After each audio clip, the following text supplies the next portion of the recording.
You gave up a TV job to start a podcast in your basement. If that doesn't scream midlife crisis, I don't know what does. It was Championship Sunday here in Indianapolis. What's the mindset then coming in as a defending champion? I want to win. No, I want to win. The young lady over my shoulder, Caitlin Clark. Not the best looking guy. And I don't think anyone's going to sit here and say, Matt Randazzo was really good looking. What has this last month, 2 months, 3 months been like for you? It's an important fan base for the Fighting Illini, is it not? It is. He turned 69 years young last week. You look good, Coach. Oh, try it. Thank you. Welcome to Off the Air with Matt Randazzo on a Wednesday here in the Quad Cities, Wednesday, December 3rd. Thank you guys so much for joining us. However you are taking the show in, whether you're live on YouTube, which if you are, thank you for that. We appreciate that. Make sure you're subscribing. Up over 1,400 subscribers, trying to get to 1,500 by the first of the year, which I think we can definitely do.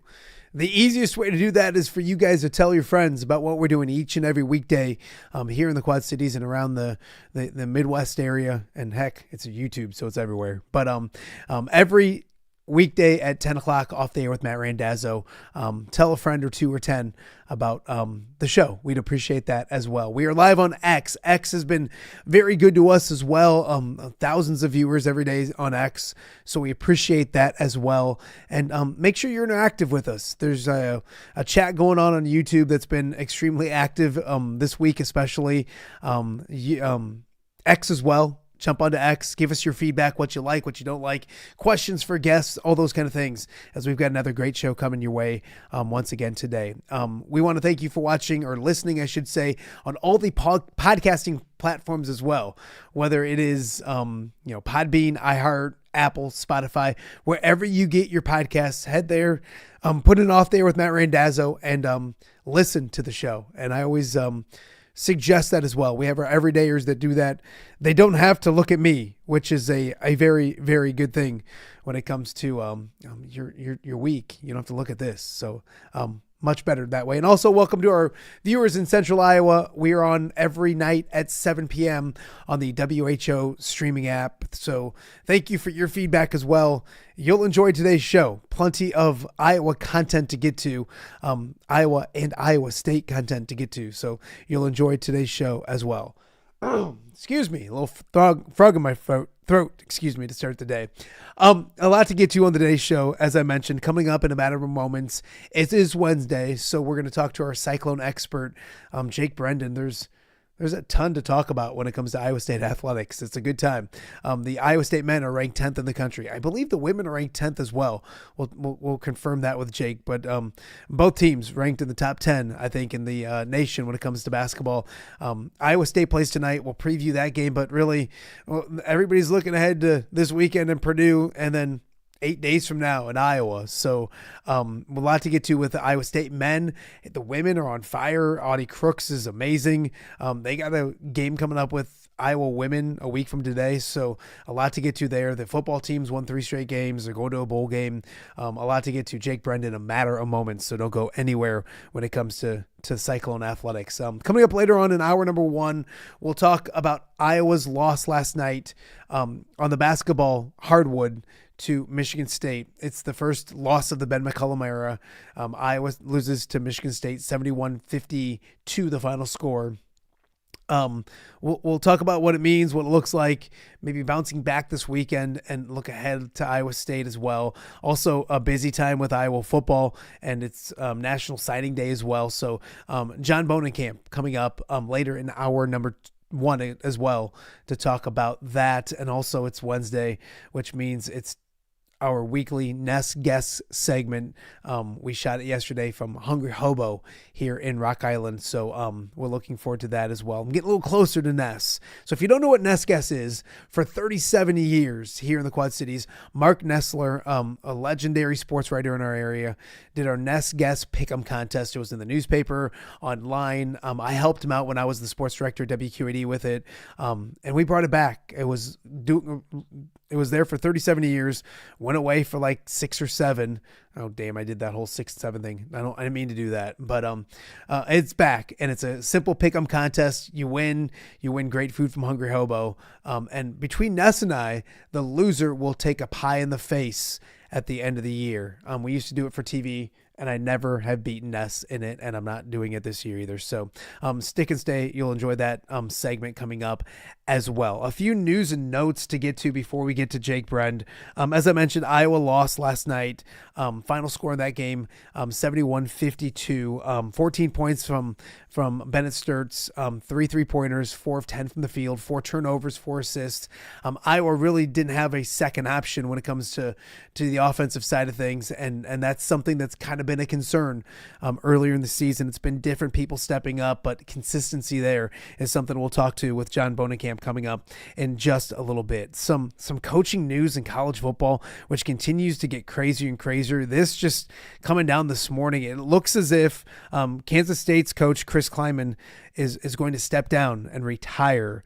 And the thought process is Texas A&M offensive coordinator and former Kansas State quarterback Colin Klein is set to replace him. So it just so happened Jake Brend knows everything about college football and the Big 12 as well. So we'll ask him about that coming up in just a little bit as well. And then, of course, news this morning that Brian Hartline, the assistant coach at Ohio State, looks to be heading to South Florida as well. So some more coaching news when it comes to college football, which will continue to be busy and busy. And of course, the college football playoff rankings are out. It doesn't mean much, but Iowa comes in at number 23.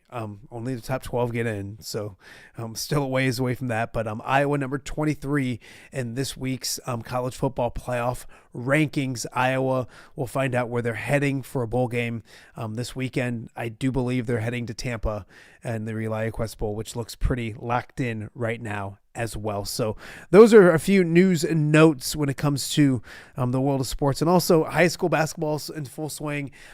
North Scott's Josiah Harrington, which is a young man that's going to Iowa State, went off for 45 points last night in a victory against Iowa City Liberty at Liberty. Efforted to get him on the show today. Didn't quite work out with scheduling. You know, kids have school. I get it. So Josiah will be on our show tomorrow. He's a Iowa State commit, a really talented basketball player here in the state of Iowa and here in the Quad Cities as well. So Josiah Harrington on tomorrow's show as well. Also on tomorrow's show, Jordy Houston will join us from the Iowa women's basketball team. Of course, a Davenport North product, a freshman that's making the most of her opportunity early in the season as well. So a lot to get to tomorrow, but tomorrow's tomorrow. Today's Wednesday, and that means Jake Brend is here. How are you, my friend? Good to see you. I'm good. I'm loving this basketball season. It's the best time of the year. Isn't it great? I want to ask you real quick because I just mentioned him, Josiah Harrington. I don't know if you've seen him play in person. 45 points last night. First off, Iowa State's getting a really good young man, which I love when it comes to, and you know it. You cover Iowa State and recruiting and all that kind of things, but also like you've covered it locally and you get to know high school athletes.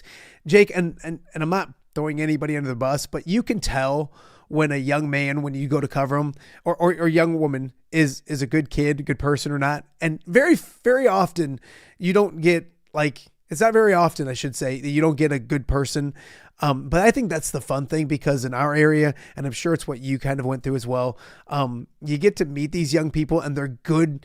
Anybody who says that kids nowadays, there's something wrong with kids nowadays, no, there's not. And Josiah is a really good human being. What have you seen him play in person or in video wise? I've not seen him in person. I've watched a lot of tape on him, and obviously last year sharing video back and forth with WQAD while I was at Local 5. I've seen a lot of him. He looks to be a really good player, and I'm trying to remember which game it was, but there was a game this year where you could just kind of tell that it's clear that Iowa State has an identity. It was Chris Jans. Just the way Chris Jans was talking about Iowa State. At this point, nobody's committing to Iowa State without knowing what they're getting themselves into. Yeah. So typically you've got to be a little bit different. You've got to you've got to be cut from a different type of cloth to commit to go play for TJ Otzelberger. And so far, what we're seeing out of Harrington, he looks like a future star. Yeah, no, he's a really good basketball player. I've seen him play for several years. Again, 45 points for him last night against Liberty. It's weird. Kids got to go to school. Isn't that weird? Like, they don't put my show. That's what's wrong with kids today. They priorities. But we'll get with him tomorrow. Hey, Jake, this is the first time I think you've been on the show without a hat, and it's weirding me out. Is that true? That's probably true. Yeah. I usually go to the gym after this show. Today I went before. Oh, okay. Because I got to get up to Ames for signing day. Oh, yeah. So usually I wake up and I haven't gotten in the shower yet. So you're revolving your day around me, and I always appreciate that. I'm not saying it's a bad thing. It's just different. I'm used to the Jake. Yeah, this is the Jake Brend I met, like, probably at a press conference back in the day when you couldn't wear hats all the time. So that's right. Thank you. Yeah, that's now that I think about it, Wednesday mornings, I usually my day is a little bit different than the typical day. I don't know where to start with Iowa State athletics right now. The men's basketball team playing outstanding basketball. We talked about it last week, and the big games are coming up. You got the women doing awesome. The football team signing day you have coming up, plus they've won 3 straight. Let's start with men's basketball because we had big game after big game after big game already, and I know there's a game tonight, but everyone's already looking forward to Purdue this weekend. I guess we start with tonight. I mean, not much to talk about. It should be or do we just go to Purdue and talk about Purdue right now? Yeah, I mean, I guess the only storyline is, does Taman Lipsey play? I guess not, and that's fine.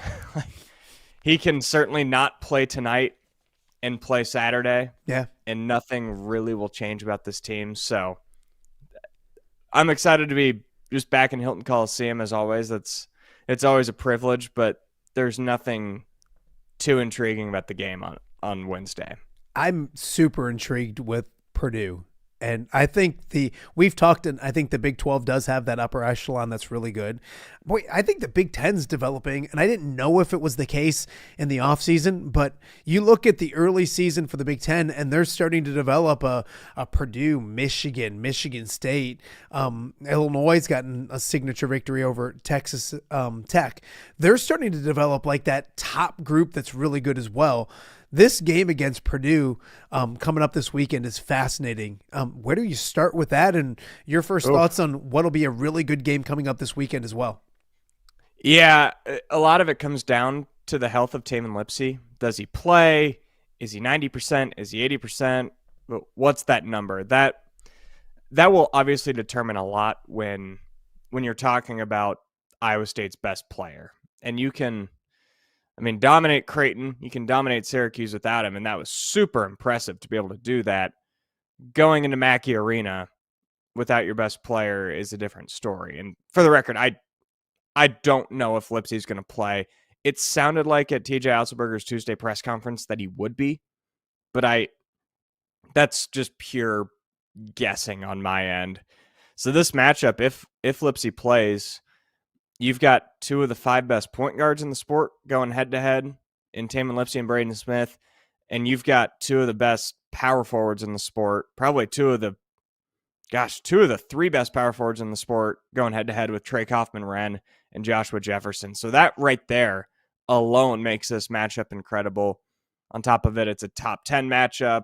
This is the type of game especially for Iowa State, that if you win it, that's worth an entire seed line come Selection Sunday.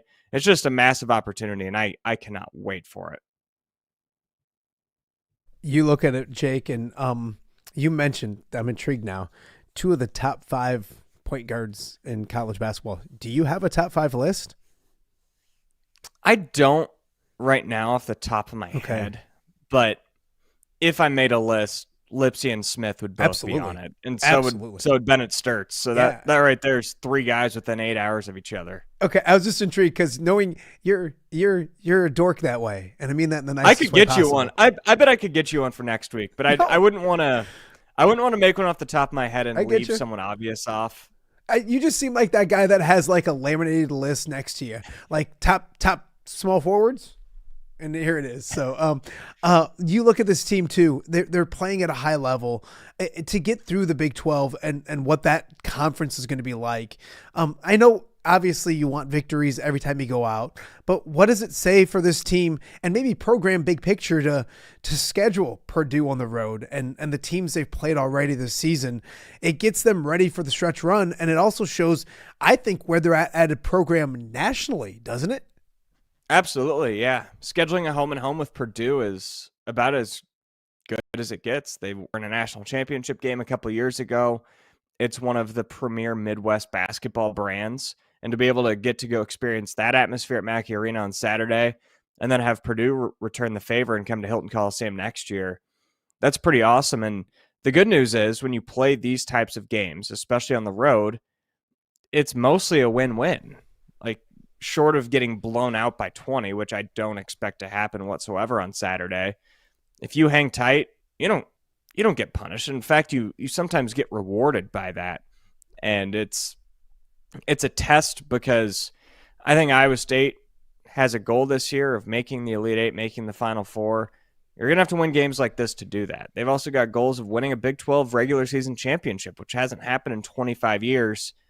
In order to do that, you might have to go into Fog Allen Fieldhouse and win. Mm-hmm. And what better primer than trying to go win in Mackey Arena to get ready for a January trip to Fog Allen? You look at this schedule, and obviously it's Alcorn State tonight. What does Iowa State have to do come Saturday to go to? Is Mackey, is Purdue ranked 1, 2? 1. I thought they were ranked 1 number versus 10. How do they go on the road to a place that, by all accounts, and I've been there once, is really hard to play? What specifically do they have to do storyline wise in order to get out of there with another signature victory? Yeah, I think anytime you beat the number 1 team, you're going to need like one performance that goes overboard. So is that Joshua Jefferson taking advantage of Kaufman-Wren, who is not the biggest forward inside?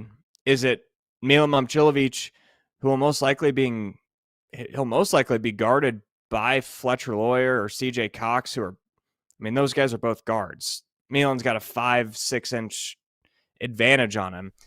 It'll probably have to be one of those two guys going above and beyond. Is that 25 points for Milan? Is that 22, 10, and 7 by Jefferson? They're both very capable of that. But other than individual performances, it's just going to come down to the glass. Purdue is the best rebounding team in America. And the way Iowa State plays defense, because they trap so much, they pretty much get in scramble mode every single possession.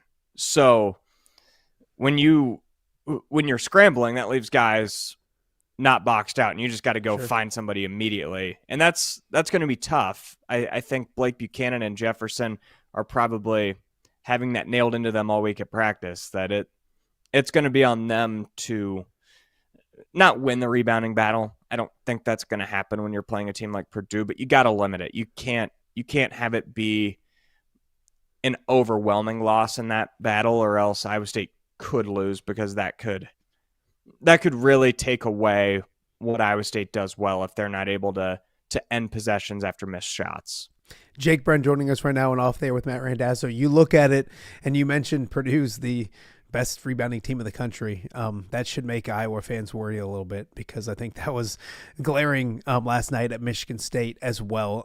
It's hard not to be, 8 days out from Iowa State, and you have 2 straight nights with really good basketball. Let's stick with the men for a second. It's hard not to look ahead, and you can't if you're Iowa State, because they have Purdue. They have a trip to the number 1 ranked team in the country.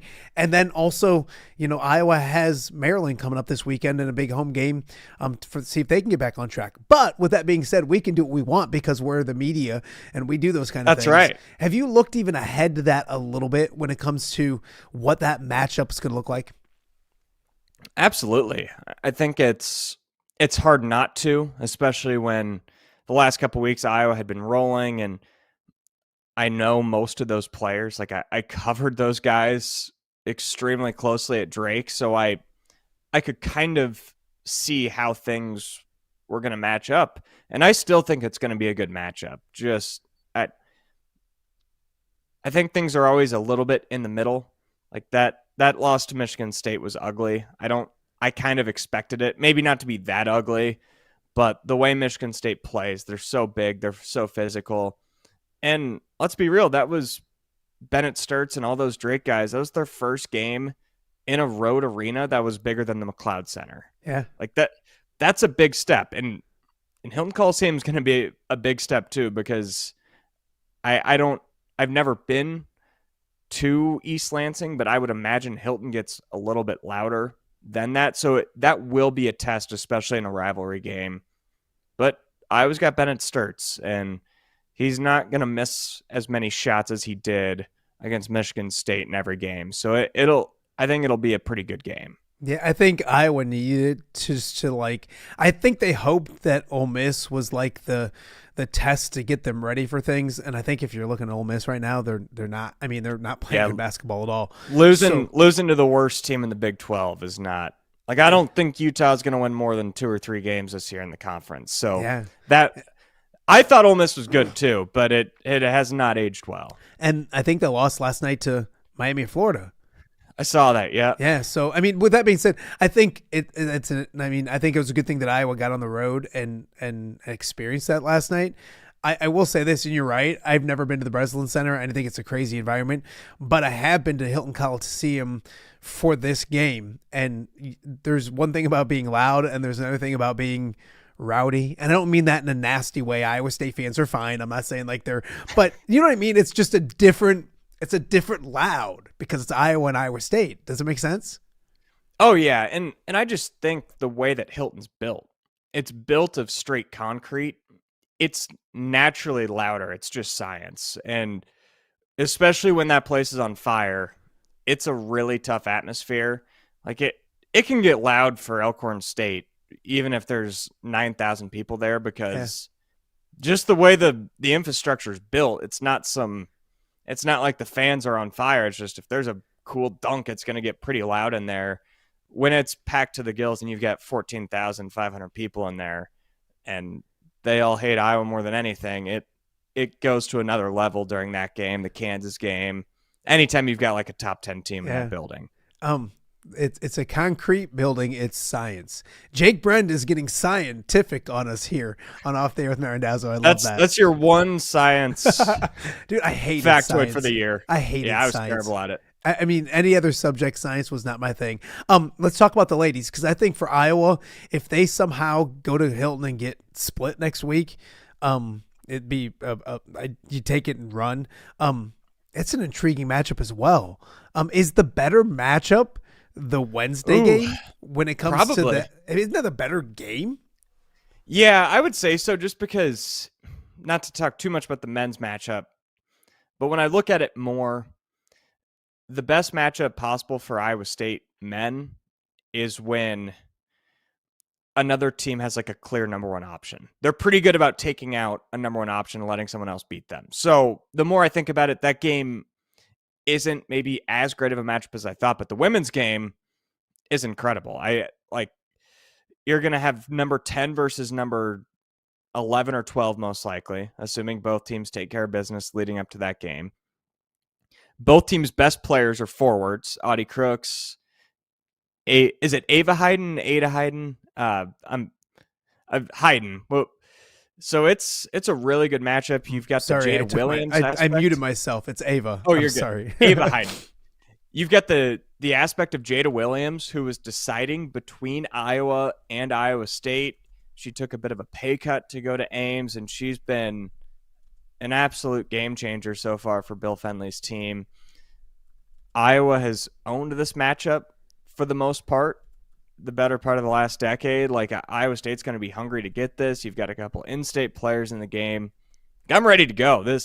That game is going to be incredible. I cannot wait for it. No, it's one of those things that, like, it's funny because you almost want to talk all about it, and you still have. We're gonna do some fun stuff next week. You're gonna have it's not just going to be Jake Brend next week. I don't know how I'm going to do it, but every time I do something with Iowa, I want to do something with Illinois as well. Or not Illinois, with Iowa State as well. I don't know how it looks and all that kind of stuff, but I want more round tables, and I want nastiness, and I want like angry stuff and everything else. This should be a lot of fun coming up next week as well. The women's basketball, let's talk about them, because Bill Fenley right here from Davenport, obviously longtime fantastic head coach there. It's one of his best starts, and Audi Crooks is like a cheat code. She did it again the other night. Does anything she do surprise you anymore when it comes to the records and kind of raising the bar more and more? A little bit.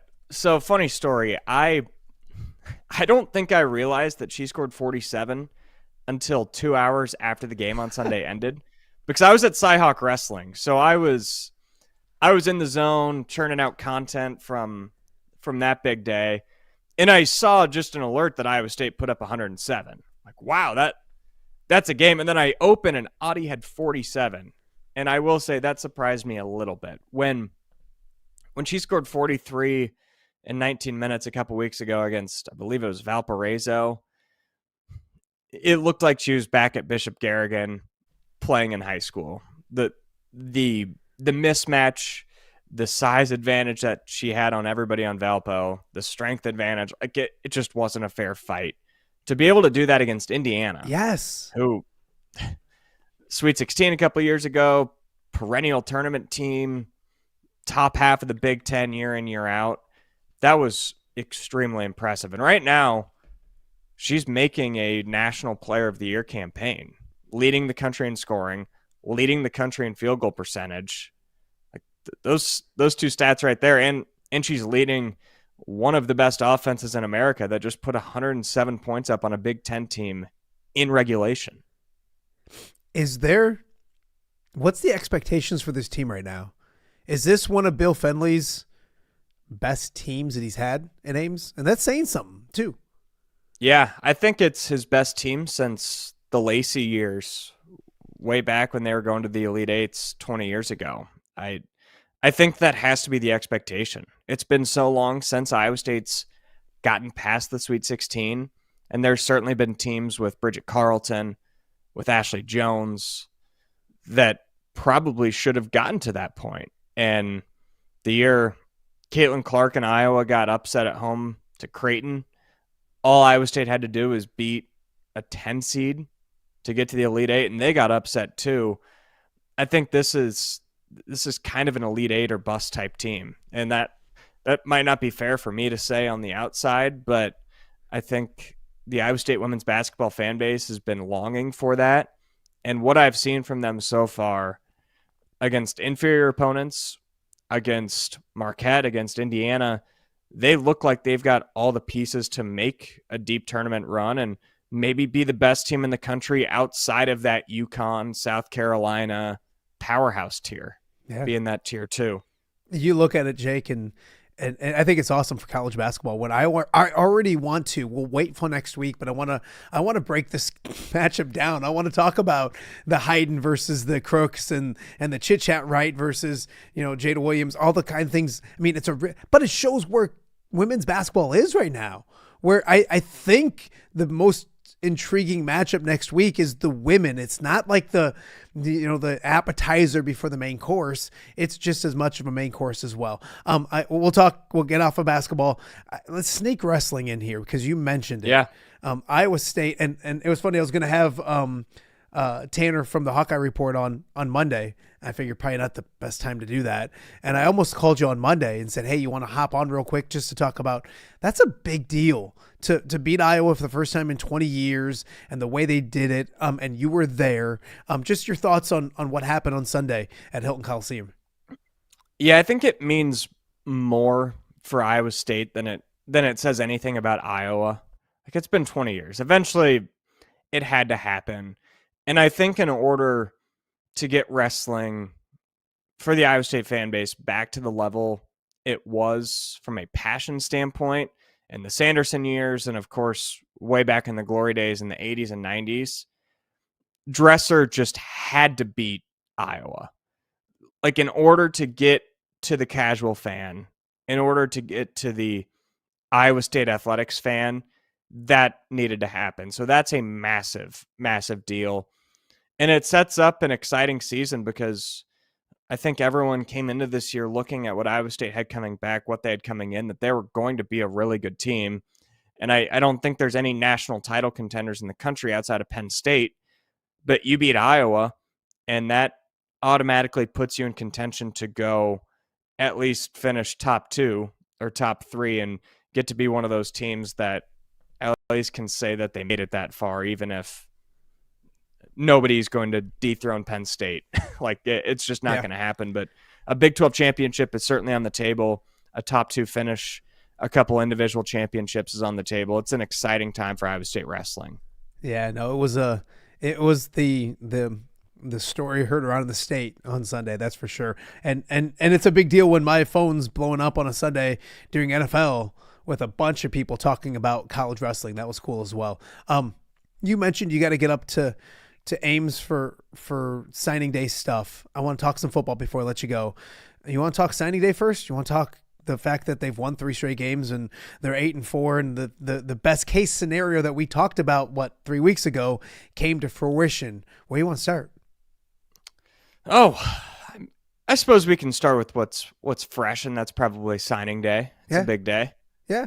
I talk about the class. I know we talked earlier, and we're talking more about Iowa's class, and it's 22nd in the nation, and it's a really good class. I think Matt Campbell's excited about what he has coming in with the Cyclones as well. Yeah, Campbell went and just ravaged Matt Rule's state. Brought in 6 of the top 10 players in the state of Nebraska for the 2026 class. Of course, you lose the prize, Jet Tamala, the quarterback who flipped to Alabama in the summer. And that's probably going to be the headline for Iowa State fans. You had a couple gems and they didn't end up at Iowa State. Whether it's Tamala, felt like you had a good chance at Brewer. You had another tight end flip. You lose Milan Paris, the 4-star wide receiver who ended up at Oklahoma. Like, there's a lot of missed opportunities. But I think at this point with Campbell's classes, you just throw the ratings out. You throw the numbers out. You just assume that he's finding guys that are going to be able to come in and be a part of what he's built and to, I guess, transition a little bit into that 3-game winning streak. He's always able to find those guys that are able to overcome adversity. And you look at Penn State, you look at other programs around the country, Florida State, they got a lot of talent, but when they lose 1 or 2 games, completely folded. You're not finding that at Iowa State, and I don't expect this recruiting class to be any different, even if there's maybe not a handful of names that you look at and you know for sure are going to be impact players. But in-state, Jeffrey Roberts, from Dowling, he's an Ames kid. He's going to be a player, and I think Campbell's pretty excited about him in the entire class. Is there a sleeper in this class? I don't want to say sleeper. That's a bad. Is there what's Jake Brend's favorite recruit in this class that you have your eye on? Maybe it's the obvious. Maybe it's one you're like, I will keep an eye on this guy. Do you have 1 or 2 favorite recruits in this year's class? So this morning, they just landed a commit from an edge rusher in New Jersey. No Power 5 offers. Honestly, no FBS offers. But he's an edge rusher by the name of Elijah Reeder. And if you look at his film, he's a scrawny kid, 6'5", only 210 pounds. That's not Power 5 DN material yet. But he's got a little bit of the bend, a little bit of the twitch of Will McDonald. Oh. And if you remember, Will McDonald, not a lot of offers coming out of high school. And he was a scrawny kid who everyone said he's going to be way too skinny to play edge rusher. He's got to be a linebacker. He put on the muscle and developed into a first-round pick. That's way too high of expectations to put on a kid. But if there is a position that Iowa State absolutely needs to hit a home run and find someone under the radar to develop into an all Big 12 player, it's that position. And just watching a little bit of his film, it's high school film. We know it can be so different from conference to conference within a state, and we can't know all the ins and outs of New Jersey football. But I'd say that's a pretty exciting thing because he commits and he ends up as the number 4 player in Iowa State's class of 2026. Wow. Yeah, no, it's one of those things too where I almost get more excited about the kids that get overlooked and then kind of signed later. And it's not signing later because it's December but it's just weird that it's December 3rd and but they want to get there for spring ball. Like that's the thing is if you want to get locked in early and do that's more and more happening. So, Campbell, sorry to cut you off. He's adopted this philosophy that I don't know how many coaches around the country have, but he intentionally leaves 2 or 3 spots open for seniors in high school that weren't recruited as juniors, that were those hidden gems. Yeah. And that strategy has worked a little bit because that's what Brock Purdy was. Brock Purdy had no attention as a junior in high school, but Iowa State left that spot open and was able to get him. So I do think there is something to where there are guys that are just late bloomers. And I'm guessing if this kid had the production he had the film he had as a junior, there would have been some bigger programs after him than just Iowa State and Bryant, which Bryant, really good basketball run a couple years ago, but not a massive football institution. But that's what Coach Campbell does. Coach Ferentz does it. Like it's those late guys that are. I mean, Desmond King was a kind of an afterthought, like a late ad, and you can go down the list. And Coach Campbell's done a great job with that at Iowa State as well. Okay, before I let you go, it's funny that we're now talking about the football game that happened on Saturday as the last thing we talk about, which shows you how much stuff's going on at Iowa State, which is why you need to be tuned in to Cyclone Fanatic because Jake's got you covered for all those kind of things as well. You don't got to wait for my goofy self to do it on a Wednesday. Workman-like victory on Saturday, get the job done. 8-4 this season. I know there was a point where the expectations were super high, and then it was almost like a roller coaster where it was like, the end of the world's coming and woe is me. To rebound and win the last 3, finish 8-4. What will you remember this football season? What will be the headline? What will this football team be remembered as at Iowa State? I think it'll kind of depend on next year. Like I with what Iowa State should be returning next year, I think this will be a season that leaves a lot to be desired, while also not a massive disappointment. Somewhere in the middle where you start 5-0, you have the high highs of beating K-State, beating Iowa. You blow out Arizona, which ended up being a great win. You didn't realize it at the time. And then injuries pile up and mistakes pile up, and the season did go off the rails for a little bit, but I think Campbell showed his ability to rally a locker room together, and to win 3 straight games after those 4 straight losses is super impressive. And that could be something that snowballs into January, into the offseason, into spring ball, into fall camp. And next year, if everything shapes out the way it looks like it could, Iowa State could be picked again to finish in the top 3 or 4 of the Big 12 next year, and they'll have a little more of those battle scars and hopefully stay a little bit healthier and not lose 2 all Big 12 corners again. But I kind of think 10 years down the road, this season could be remembered based off of how 2026 goes. Oh, that makes sense. That makes a lot of sense. And it's funny, I say this to Illinois fans and even to Iowa fans all the time. If you're complaining about 8 victories in a season, you're in a pretty good spot. And I think that's where Iowa State is overall, big picture. If you're disappointed about 8 victories, then you're doing something okay as a program. Hey, I mentioned Kansas State at the top. You're the Big 12 guy. What the world's going on over at Kansas State? Yeah, fans were fed up with him. They're certainly fed up with the athletic director, Gene Taylor, who once at Iowa State, once at Ohio State. I know that Kleiman, I don't know what the personal issues off the field have been. I know there's been something within his family, whether it's health related or that has kept him not away from football, but it's certainly been big enough to be a big deal within that fan base. And I think this season was super disappointing. Like, I picked them to win the league.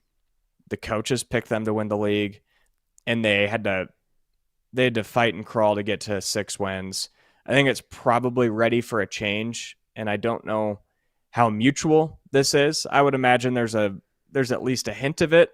That's a mutual agreement, but my completely 4.5 hours north gut reaction tells me that this is administration kind of pushing him out the door, and almost not a forced retirement, but a strongly encouraged retirement, because if this didn't happen, Colin Klein was probably going to get a job somewhere else. And I think they think Colin Klein is the future of their program. And I think he's going to be a really good coach. I think he's an offensive mastermind, and we'll see what happens. It's still a bold move because Kleiman accomplished a lot over his coaching career, both at Kansas State and North Dakota State. Gosh, I'm keeping you too long, but what's going on at Penn State? You end up trying to get BYU's coach, and then I think, what was it, the CEO at Crumble Cookie was like, well, we'll give you some more money. Like, you can't, that's such a bad look. I think you look at it, and somebody posted today, they're 140th in rankings for the recruiting. Yeah, they had 4 commits. They're like, and how do they got rid of the guy early in order to make sure this doesn't happen, and now they're sitting at the table with nobody to dance with. I don't understand what's going on. Yeah, I think we're seeing a changing of the guard and how college football operates. And I know the Lane Kiffin situation is a whole different thing, but when Alabama opened up a couple of years ago, Kalen DeBoer was not their first call. Was Kalen DeBoer even their first 5 calls, first 10 calls? They just struck out.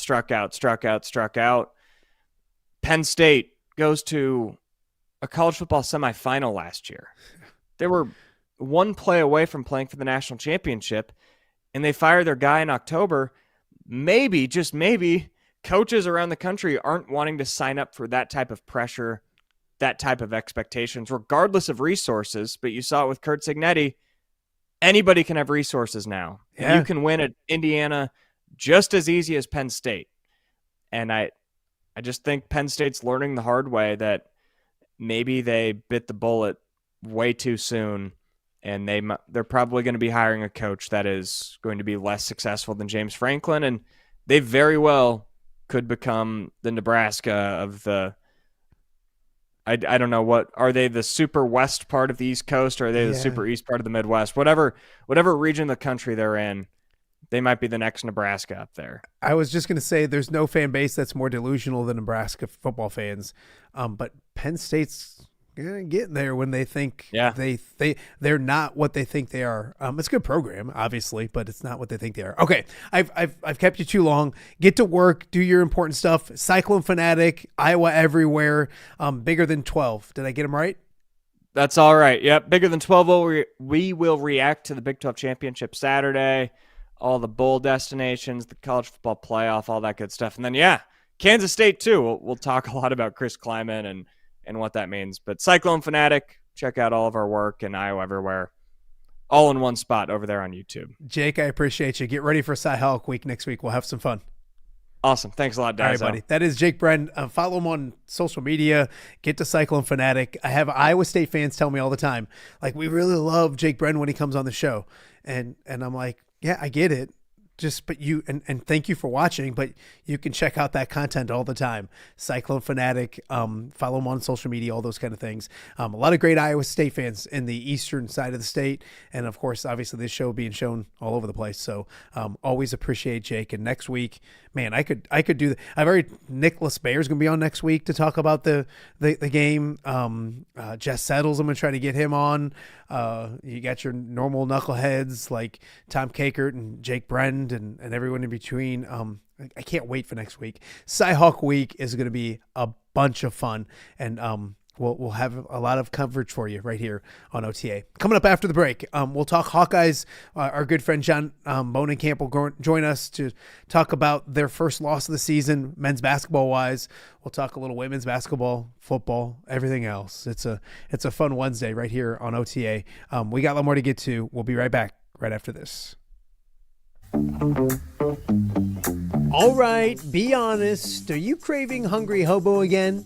You know, that fresh sliced meat piled high on those amazing sandwiches, hot off the grill chicken and steak with all those delicious toppings, the biggest and best selection of baked potatoes, or simply some waffle fries dipped in cheese. Well, now that Quad City favorite is even easier to get.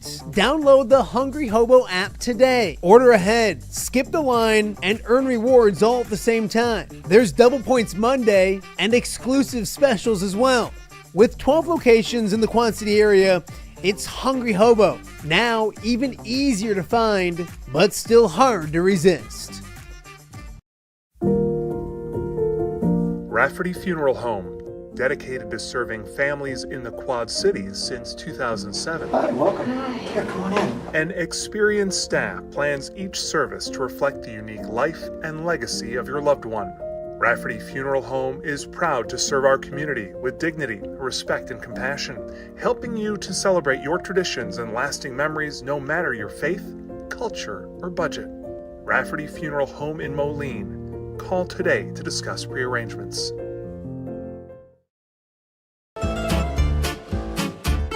When it comes to quality, convenient pizza, Godfather's Pizza in Silvis has you covered.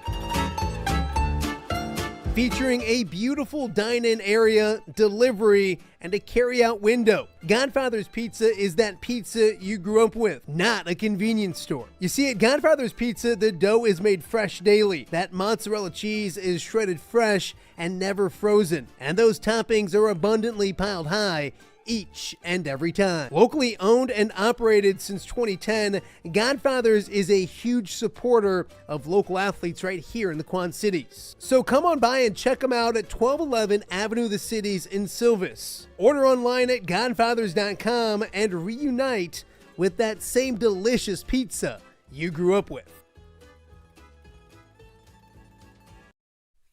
Welcome back to Off the Air with Matt Randazzo here on a Wednesday in the Quad Cities. It's a busy Wednesday, National Signing Day, so a bunch of college football teams are locking up their commitments and the recruits in today's day and age. That's crazy and wild. So we're going to get to some of that in a second. The Iowa basketball team suffered their first loss of the season. The Iowa football team's getting ready to go most likely south to Tampa for the holidays. We'll talk all about it with our good friend John Bohnenkamp, who hasn't been on for a little bit. I didn't do a show on Black Friday, a normal show, I guess, on Black Friday. We did a post-pod, but we didn't do a normal show, and then I'm not doing one this Friday either. I got some family commitments I got to take care of, so I'm like, I got to get John on because it's become a Friday tradition, so thank you for doing this, my friend. I appreciate it. No problem. Glad to do it. I want to start with basketball. Iowa makes the trip to East Lansing last night, and they lose by 19 points. And I don't think the sky's falling. I don't think it's like, oh no, this is the real Iowa basketball team. You're starting Big Ten play at Michigan State, number 7 in the country. Toughest place to play, one of the toughest places to play. I guess your overall thoughts on Iowa's first setback of the Ben McCollum era. I mean, it's Michigan State. This is a team that's probably going to win that. Could play for the national title very easily. You knew at the beginning of the year when you looked at the roster makeup that there was going to be some matchups that just weren't good, and this was one of them. I mean, they're starting a 6'10", 6'11" guy. Iowa's biggest guy is 6'9", and they didn't have that many tall guys after him. Yeah. So you knew going in that this was not going to be a good matchup. So that meant you were going to have to shoot the ball well. You're going to take care of the ball.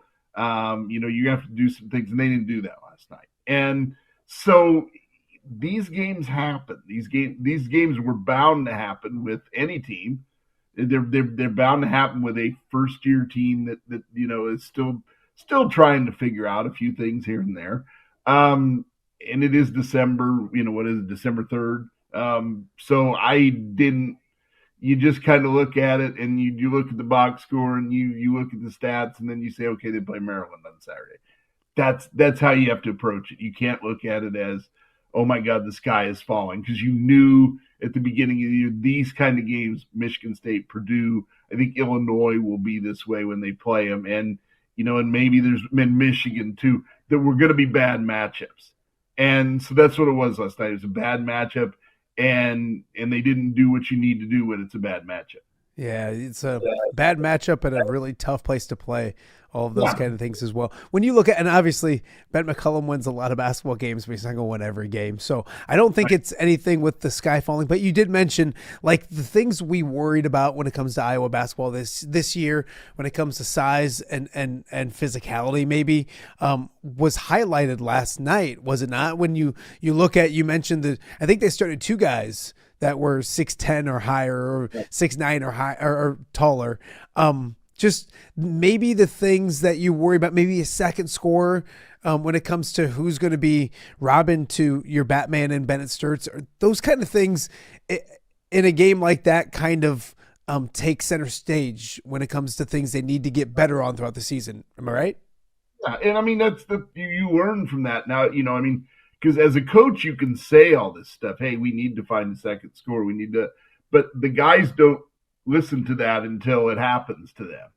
And now it's going to be, we're going to have, some of you guys are going to have to step up. Some of you guys are going to have to make shots. Some of you guys are going to have to do the things that we need to do.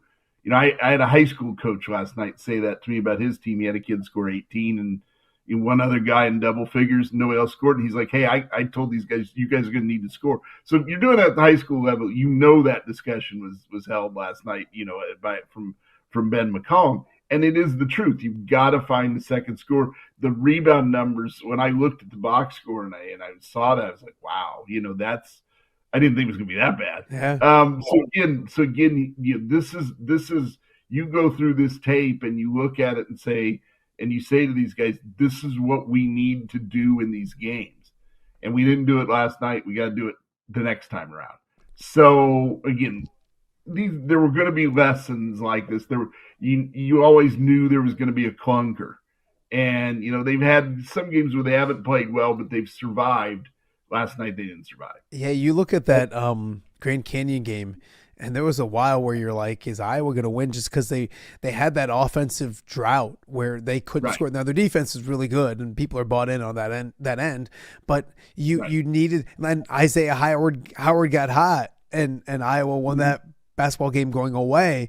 But that kind of consistency. John, if I told you they were going to shoot 38% from the field, 30% from three, get out rebounded the way they were, Michigan State was going to shoot 10 more free throws and I think probably made 11 more free throws than Iowa attempted or whatever.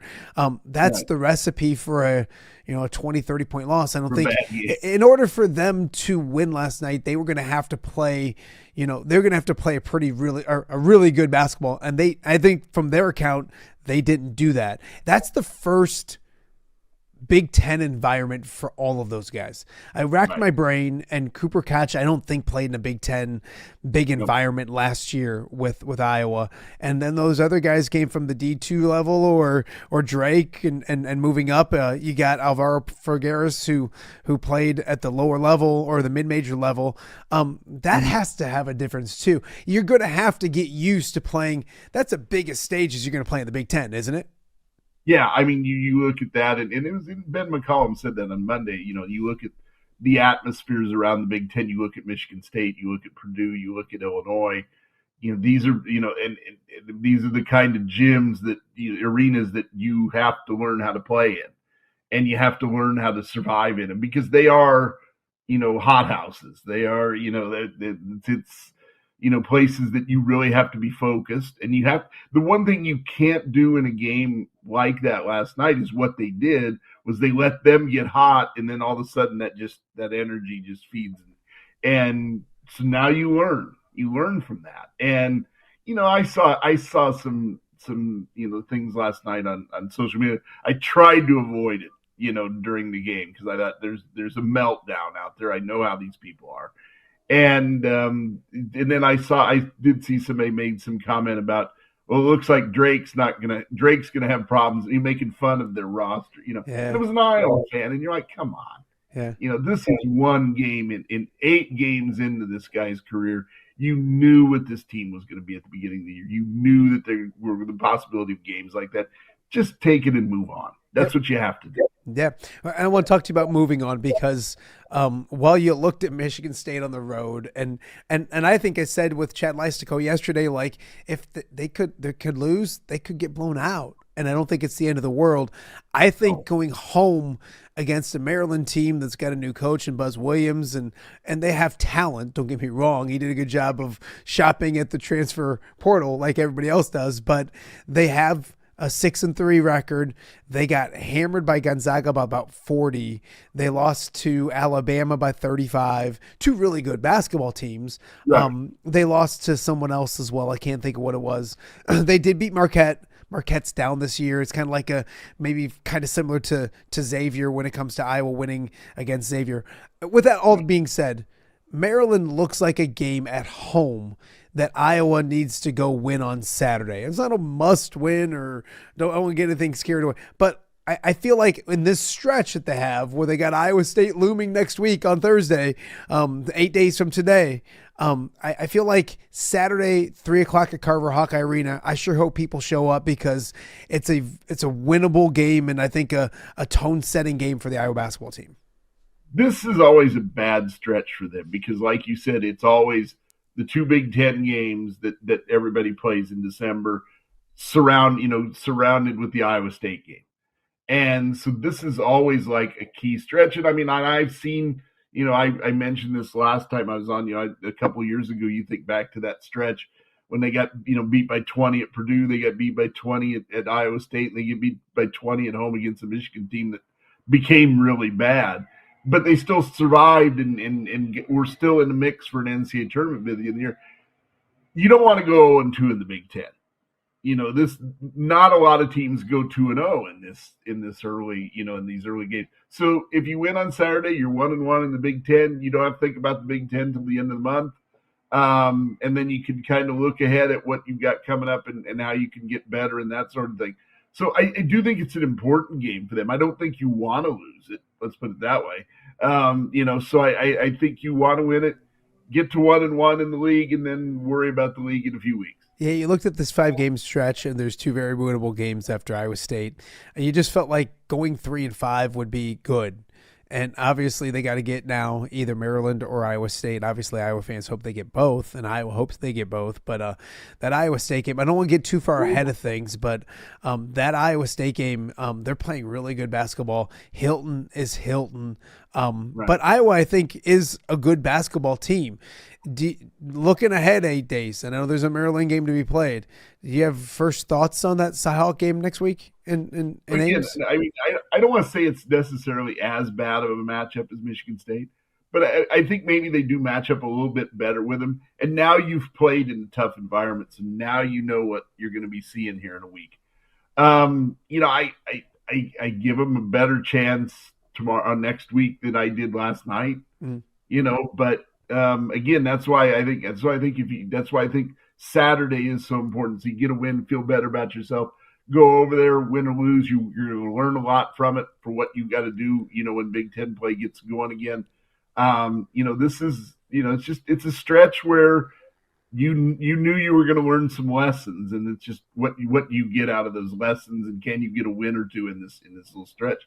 If we're sitting here a week from now and they win at Iowa State and they win on Saturday against Maryland, you really forget about the other night. So you just move on. I hope that, and I understand the stuff you saw on social media. I saw some of it too. I hope the fans make Carver Hawkeye a great environment on Saturday. Right. Now, obviously, I don't know. The kids should be there, right? Students should be back. They're in class. Yeah. So hopefully students show up. Hopefully it's a good – yeah, stop. Exactly. I get so many excuses. The schedule. Everybody has always complained about the schedule. Guess what? It's a Saturday afternoon game, just like Big Ten games back in the 80s. Yes. You've all said, "Oh, we wish it was that schedule." Here you got a 3:00 game on Saturday. The weeknight games at 8 o'clock are too late. The weeknight games at 6 o'clock are too early. There's no. I have kids playing all types of basketball at the high school level down to third grade, and you can get to Carver Hawkeye. It's not a crazy yet busy time for that. Get to Carver Hawkeye. See if the Hawks can win a basketball game. You look at the Iowa women. I want to talk about them real quick. They survived Fairfield, and I had several people that day texting me like, what's going on? Fairfield? Like, Iowa's not playing well. Anybody who listens to the show should have known about Fairfield because Kyle Huseman's been talking about them before the season even started. It's a good mid-major team. They came in and made 18 threes, and Iowa still won by 14 points. It wasn't perfect, but here we are with the Iowa women's basketball team, and they haven't lost a game as they get ready for a trip to Rutgers. And then, oh, by the way, if next Thursday's Cyhawk game has people looking forward to that, next Wednesday's Cyhawk game with the women is a better matchup, and I think maybe the better of the two games. Your thoughts on we'll start with Fairfield. Your thoughts on Sunday's performance against Fairfield? Fairfield was number 41 in the net when it came. The first net of the season came out on Monday. There weren't a lot of mid-major teams at that high of a level, so that means they've played good basketball all year, and that's a game that if Fairfield stays in that area all during the season in that formula that the committee uses, the selection committee uses, that's going to look like a really good win for Iowa. They bombed a lot of threes, but they bomb a lot of threes. And so, again, you won by double digits. And it's like, people just worry about stuff that makes no sense. And it's like, you got to be patient in a college basketball season. And this is a pretty good basketball team right now in the way Iowa's playing. They've got players hurt. I started to say guys. They've got players hurt, but they're still winning games, and you're seeing a lot out of this team right now. And they go on the road for their first Big Ten game. Let's see what they can do. And I think they'll play well and probably win. And then you go in next week undefeated, and that's two teams that one's in the top 10, the other one probably should be in the top 10. Yeah. That's going to be a lot of fun. Yeah, and possibly by next week, they're both in the top 10 if Iowa takes care of business. Yeah. Either way you look, and it's just a fascinating matchup when you look at Audi Crooks and what she's done already this season and the size that Iowa has this year. We know Iowa's had some really good basketball teams, and they've had some great post players with the likes that they've had in there, but to have you look at the Final Four runs, it was Hannah Stolke playing inside at the 5, and now you're looking at legitimate, tall players. And Ava Hayden, 18 and 16? Ho-hum the other night. It was like, oh, by the way, she has 18 and 16. Obviously a huge size advantage inside against Fairfield, but still really intrigued with that matchup as well. Coming up tomorrow on the show, we're going to have Journey Houston on.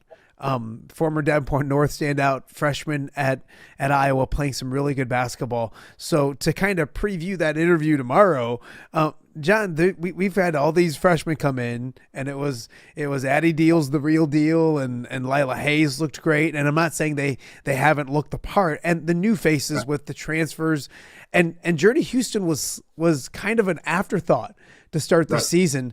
She just continues to make the most of the opportunities and the minutes that she gets. And she had 20 the other night, 20 minutes, and had 7 points, 6 rebounds, all these kind of things on the stat sheet. What have you seen and your thoughts of her so far this season? Well, like you said, she got an opportunity and she's taking advantage of it. And, you weren't, at the beginning of the year, you didn't know what you were going to get out of her just because it was such a crowded roster. And now, some players have been hurt. So now some players have been thrown into, more minutes and different roles and that sort of thing. And you've seen those people step up. You've seen her step up. You've seen Addie Deal with a lot more minutes play well and play kind of what everybody expected out of her. So they've survived this stretch of injuries by the way they've played. And so she has been really good. And it's going to be an interesting situation that this is going to be the next dynamic that Jan has to figure out is when all these girls are healthy again, who plays and who doesn't, who gets the minutes. And it's going to be a really tough decision for her, but they've made it a tough decision for her. And that's what you want. You want to have that kind of depth as you get into Big Ten play, because you are going to get players hurt. You are going to have, and so they've stepped up, and that's what you want out of that situation. Yeah, Journey early in the game against Fairfield, Iowa was struggling, came in. I think she had 6 points in the first quarter, or maybe second quarter in that area. I know when they finally got the game tied, it was 4 straight from her. They got it going. But it's not just the box score with her, if you know what I mean. Like, yeah, you can look and see those kind of things. And sometimes you don't even know it until Chad was on yesterday, and he's like, I didn't realize, or maybe it was Kyle on Monday, Kyle Huseman. He was like, I didn't realize Journey's numbers were what they were until I looked at the box score. She just goes out there and in the flow of the offense makes the nice plays, and obviously a fantastic young lady. So we look forward to chatting with her on OTA coming up tomorrow as well. You look at this Iowa women's basketball team as in general. We kind of snuck ahead and looked at the Iowa men's game with the Cyhawks. Your thoughts on next Wednesday, because we're back-to-back nights at the Hilton Coliseum where you're looking at really good basketball. I know it's tough to preview this early, but that's going to be fun next week, isn't it? Well, yeah, and I mean, I will say this: Iowa State, when I broke down their resume the other day when the first net, outside of Indiana, they really haven't played really good competition. So I think Iowa's kind of a bad matchup for them with the size, and everybody talks about Audi Crooks, and that's fine, and she has had a great season. But now you're going to be able to throw, Ava Hayden at her, who is productive as a rebounder and as a scorer, and is quick. You've seen how quick she is. Layla Hayes, has been really, really good and provides that that size inside that second size. Second layer of size that they haven't had, over the last couple of years. And so, and then you've still got Hannah Stolke, playing the 4. So, Iowa, I think, kind of has maybe a little bit of a size advantage there and can take advantage of that. And if the Hawkeyes shoot the ball the way they've been shooting, that becomes they become very dangerous, I think, for Iowa State. No, absolutely. I think when you look at those games next week, John, if Iowa can, I think if they can split at Iowa State, I think it would be huge. Like, I think with the matchups that they are, I think if you told me right now Iowa split with the Cyclones, I think you probably take it and run. I want to talk football with you. It's a busy day when it comes to recruiting, and we'll chat about that a little bit. But I want look back at this season, because sometimes 8-4 regular seasons, and it's a good thing at Iowa, are looked down upon, or it was an 8-4 season that's disappointing. And I get the fact that, like, maybe if you look at how close they were, sure, there's disappointment, but I think this program's trending in the right direction. I think it proved this year that it can play. They didn't get blown out ever. Like they were in every, I think it's one of the better teams Kirk's had in a while, in several years. And I think the recruiting classes that they've had the last couple of years shows that maybe the vibe is heading in the right direction. Your thought process or your feel from the fans when it comes to this season, because I don't think people are that disappointed in 8-4, and I think there's an excitement about where this program's kind of at and where it could get to in the future again. Yeah, I mean, at the beginning of the year, I thought they could get to 10-2, and and realistically, they almost did. And you think back to the Oregon game, you think back to the Indiana game, you think back to how they played against two of the best teams in the country and the chances they had. It is what it is. At the end of the year, your record says what you were. But I think this was a really, really good 8-4. And, they're a player or two away in some of those games. They're a player or two away against Iowa State. And if they get that one, how does the season look at 9-3? So it was a good team. It was a really good football team that got better as the season went on. Think back to when they lost to Indiana, and you started thinking this could really go south, and it didn't. And so now you're going to play in a pretty good bowl game. I know it's not the playoff, but you know what? A lot of teams aren't going to make the playoff. There's going to be a lot of really good teams that don't make the playoffs. So, it depends on what your measuring stick is for a season. But I thought this went probably as good as you could expect, I think. I asked this to Chad Lystico yesterday. What's the best story for Iowa this year? Is it the offense? Is it Mark Gronowski? Is it Caden Weegan? Is it the development of the defense? If you look back at this and said, boy, that was the best story of the year for Iowa, what would it be?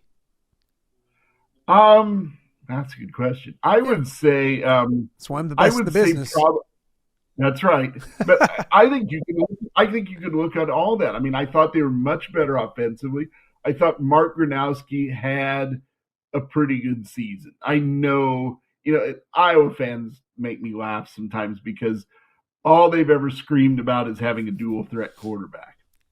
And now they've got this guy that runs and gets touchdowns and makes big plays. And you think back to the Penn State game and the plays he made, and now they're like, well, why isn't he throwing the ball more? Would I like to have seen him have 300-yard games and 100-yard rushing games? Well, sure. But that's not the way Iowa's built. It's never been built that way. I thought from beginning to end, I thought he had a pretty good season. Yeah. I thought this offense had a pretty good season. I mean, I thought they ran the ball well. You look back at Caden Weegan and what he was able to do. That was a big weapon for them. And then you look defensively, they got better as the season went on. And you saw some younger guys kind of step up there, the guys that are going to be the future of this team. So this defense. So I think that all those things you could look at and say those were really good stories, and that's why they are where they're at right now. You look at coming up, obviously a trip to Tampa is what's next. I don't think anybody doesn't expect that. I think I talked to several people the last couple of days that, have the trip to the ReliaQuest Bowl in the 90% range when it comes to that. So, and I think Iowa cares about bowl games. The future of Iowa football kind of gets set today. 26 recruits. We talked to Tom Kakert last night, and we'll talk to Tommy on the show tomorrow, kind of break down the class a little bit more. But I think there's 7 or 8 4-star kids in this class. It's one of Kirk's better classes. I mean, everybody keeps saying like, hey, and in the world of recruiting, other coaches are saying, well, you don't know how long this guy's going to be here. I mean, he could be gone tomorrow. And yet they're still bringing in really good recruiting classes. Your thoughts on maybe the future of Iowa football when it comes to that side of things? Well, honestly, anymore, and I talked about this the other day with a group, and they asked me about that, and because you don't know about Kirk, how long he's going to be there, and he can sit there and say, I'm going to be here for a long time, but age does catch up to you at some point. You never know what could happen.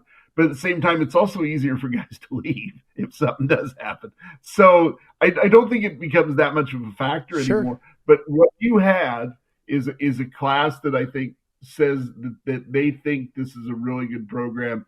They know what they can do there. I mean, and again, we go back to the NFL numbers and the guys they put in the league.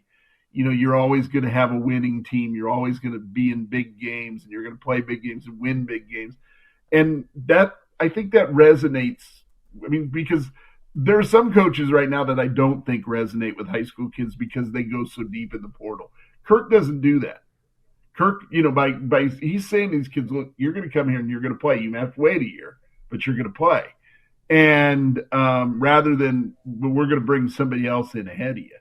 And so I think there's a lot of respect for him and his staff on the recruiting trail, and I think it really shows in this class. You look at this class and it's loaded up front on the offensive line. Some really, really talented kids. You look at linebacker, and I think and Iowa's linebackers were good this year, but there's some young. I mean, you look at Iowa's roster, and Cam Buffington is going to be a dude. And you look at, I mean, maybe the gem of the class for Iowa is Mason Woods. Obviously, familiar with his dad being on staff. And how good Mason is, but he's the number 3 linebacker in the country. And another young man they signed a linebacker who's like the number 10 linebacker. It's funny because you look at it, John, and Iowa's recruiting classes is like, oh, they got a bunch of offensive linemen and they did get a linebacker. That must be an Iowa class. But they do have some gems, I do believe, in the defensive backfield. And it feels like, and they don't come in and play right away. And I think that's a concern next year for Iowa when it comes to wide receivers.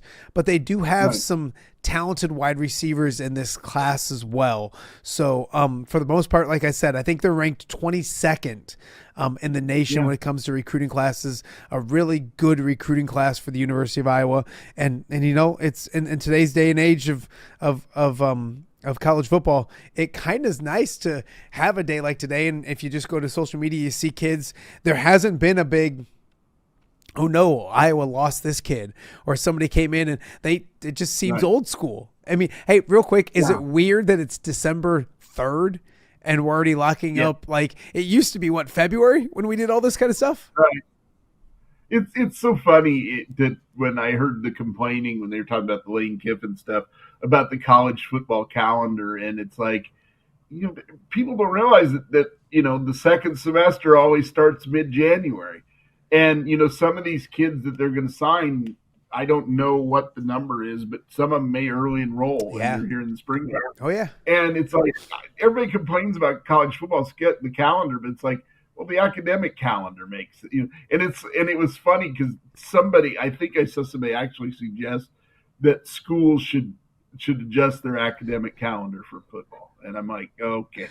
Well, we're starting to get a little extreme here right now, but okay, whatever. It's funny because I bang on the calendar stuff because it makes no sense that the portals are opening up and all that kind of stuff as the postseason. It'd be like free agency in football and the NFL starting like when the postseason starts. Right. It's true. So I get the problem is, and Tom Kaker brought this up the other day to me, the like you just mentioned, the two calendars don't align. The college football calendar and the academic calendar. And you mentioned a lot of people are like, who cares about the academic calendar? Yeah. Let's do what's right for football. And it's still, I know this is a crazy concept, John, but it's still getting an education. I know it's basically a sport, a professional sport now, but there is that whole education factor that people like old guys like you and I still think about. But nowadays we're just doing. Hey, what are your thoughts on college football right now when it comes to the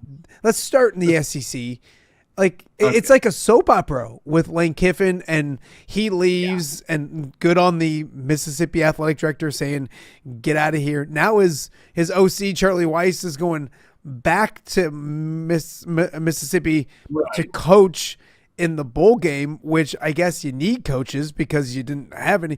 Just it's so weird. Your thoughts on this is where we're at in college football? It is where we're at, and. Yeah, I was talking about this a while back with somebody, and we were talking about new coaches. And I said, you start to see this now, and basically a new coach gets, in my mind, a year and a half to build a program. If by the middle of his second year, if they're not winning, everybody wants him gone. They want somebody new. You know, and it's, I mean, I don't object. I mean, Lane Kiffin could do whatever we all could take jobs. You know, we could all leave at some point and we don't owe our employer anything. And, you know, for everybody freaking out about how he did it and all that, well, that's college. All of this that's college football. It's just now there's more focus on it, you know, that, you know, it's always been a cesspool, but now it's legal for it to be a cesspool. Yeah. So you just sit there and watch it and laugh. And then you look at Iowa and how sane it is. And you're just like, thank God for that. Yeah. You know, and it's like, I mean, it's, you know, and everybody, you know, and everybody's firing coaches mid-season. They've got, again, going back to the calendar, you've got to have somebody in by now. You know, that's why Michigan State, that happened so quick over the weekend. You know, it's like you get rid of the coach and get Pat Fitzgerald, boom, boom, boom, just like that. Yeah. Because you have to do it, you know. And Penn State got rid of James Franklin, can't find anybody right now. You know, people can complain about Kirk sometimes, and I know there are some Iowa fans that do, but man, it could be a lot worse. No. And it could be embarrassing so. What are your thoughts on the Fitzgerald? I think it's a great hire at Michigan State, and I think he's learned as well. I loved his press conference where he was like, not just, I think being exonerated was one thing, but also just the fact that like he took 3 years and he traveled around and he went to different schools, and he talks about like going to the NFL and looking at at college football from the outside looking in. And sometimes because honestly, what was he 4-20 in his last 2 seasons? I think combined at Northwestern. So it wasn't good the last couple of years. Obviously, he had a ton of success there. I love the hire. Your thoughts on him getting back in the saddle and kind of finding his landing at Michigan State? Yeah, I mean, it's a guy that kind of took advantage of his opportunity after he was, after everything happened in Northwestern. And, I mean, there was some talk about, there was always kind of rumblings that maybe he ends up on Kirk's staff, even just as an analyst at Iowa. And then you start thinking, well, okay, if Kirk leaves in 3 or 4 years and he's been on that staff 3 or 4 years, maybe, and there was a lot of that thinking. But I mean, we're going to learn a lot about him because, like you said, those last couple of years at Northwestern were really, not good. And so now, how can he rebound? And I mean, there's nowhere to go but up at Michigan State when you think about it. I mean, you've got to have the NIL backing there. You've got to have, and apparently there is that kind of money in the facilities and everything else. So he's going to be handed a little better opportunity than I think what he had at Northwestern. Now, what can he do with it? Yeah. No, I think it's going to be intriguing as can be. Last one for you. You mentioned Penn State. John, they fired James Franklin, and I wasn't a James Franklin guy. I wasn't like, but when they did it and the way they did it was weird. And now you look at the recruiting class right now in some rankings. I'm trying to think which is, I don't know which rankings these are, but they're ranked recruiting wise. Their class is 138th in the country, behind the likes of Missouri State and Montana State. They have 4 commitments. Basically, they went after certain big names, didn't work. They just got told no by BYU and outbid by what the Crumble Cookies backing when it comes to the BYU money. How do you be the first person to fire your coach, and then now sitting here in a year where there's not like great coaches laying around all over the place, and now Florida's got a new coach, Auburn's got a new coach, you name it, like Mississippi and LSU, all those things are set. Michigan State's got a new head coach. How is Penn State sitting there without a head football coach? There's ego there, I think, and an institutional ego that you had an interim coach that the kids played well for and would have liked for them to keep him, but he wasn't a big name. And Penn State thought, we got to go get a big name. We've got to make a splash. And yet nobody wants it. And so what that now tells for the next few people they talk to is everybody's going to be like, why doesn't anybody want this? And I mean, it's, that's a different kind of fan base. People, it's for it being Penn State. I think for a lot of coaches, they're like, why do we want to touch that? Why do we want to go in with that fan base that, if I'm not winning in year 2, they're going to be happy. If I'm not winning in year 1, they're going to be questioning me. Why would you want to follow a coach, John? Why would you want to follow a coach that got fired, 6 months after leading his team to the national semifinals? Right. Like, why would you want to be? And I think the most delusional fan base in college football is Nebraska. But Penn State's got that delusional part of them too, where they looked at themselves as people are going to be flocking to come here, and then they realized that Penn State's it's a good program. Don't get me wrong, I'm not trying to bash it, but it's not an elite program that they think that they are. Am I right? Yeah, it goes back to, like I said, about ego. It's like you could have hired the interim coach and set yourself up for this week and maybe you get some recruits, but you're also going to hit the portal, that. But you could have gotten a head start and you were just like, well, he's not a big name. I don't really want him. I want to go get Coach X and Coach Y, and those guys are like, why do we want to deal with that crap? It's crazy. So it is crazy, and it's going to set them back. Again, you got to win now, and it's like you might be able to go get some portal guys, but if you don't have a coach, who's going to want to come there? And the guys that are on campus are going to be looking at the portal that'll open up real soon. And so it'll be whoever now takes that job has a recruiting job to do when it comes to the high school stuff and catching up and salvaging this class. But they also got to get their butts on the campus and say, hey, really good, talented kids that are here now, don't leave. And they're already looking. They probably start looking in November or October when James Franklin got left. So they're looking at it as what's wrong here. Yeah. And maybe they've seen it and they know what it is. So it's what's funny is it hasn't really gotten that much national attention because of the Kiffin stuff and some of the other things. But man, when you really step back and look at it, it's like of the dumpster fires, this one's been burning for a while, and it's kind of funny to watch. I won't lose any sleep, John. Trust me, I won't lose any sleep when it comes to Penn State. Hey, my friend, thanks for catching up. I appreciate it. Enjoy the weekend. We'll catch up with you sometime next week as well. All right, sounds good. Thanks. All right. See ya. That is John Bohnenkamp, one of the best in the business, and a lot to get caught up with John. And that's the beauty part of John and some of these people is that you can just sit there and talk sports with him and kind of get opinions on a bunch of stuff. So, again, Iowa loses yesterday. Not the end of the world. They lose to a very good Michigan State team. They're back at home at Carver Hawkeye Arena, 3:00 on Saturday. Get out and check out some basketball. I know there's an excitement around this program. No reasons to complain about the time or the date and all that kind of stuff. 3:00 Saturday afternoon, get to Carver Hawkeye. We got a lot more to get to when we get back, our weekly Ness Guess segment. So we go from one legend in John Bohnenkamp to another in Mark Nessler. We'll be right back. Give me the keys. Learning to drive can be stressful for both the student and, yes, the parent as well.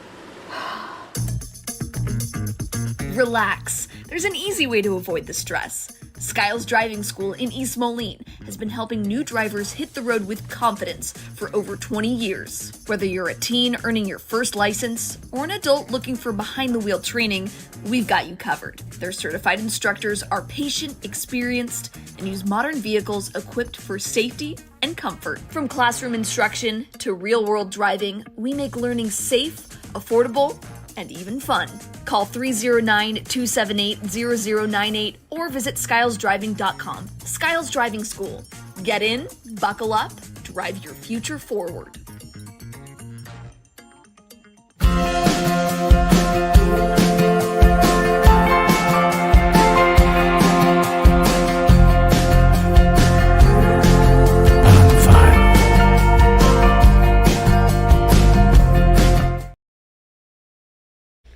Welcome back to Off the Air with Matt Randazzo. It's Wednesday, which means we are officially at Hungry Hobo in Rock Island. Ness Guess time. Yep. Mark Nessler's here. Well, week 14. Is it 14? Isn't that crazy? Wow, that is crazy. And congratulations. You were killing it last week. I feel like that's a backhand. No. It's like the kid that finished the race that nobody thought would finish the race. Well, I am up by 12. Yes. But it was 14. It was 14, and I won the first 4 on Friday and Saturday. Well, and that's the other thing, Dazzle, is the fact that you were 4-0 on Friday. So the regular contest goes Saturday, Sunday. Mm-hmm. And if we just go Saturday, Sunday, I win by 1.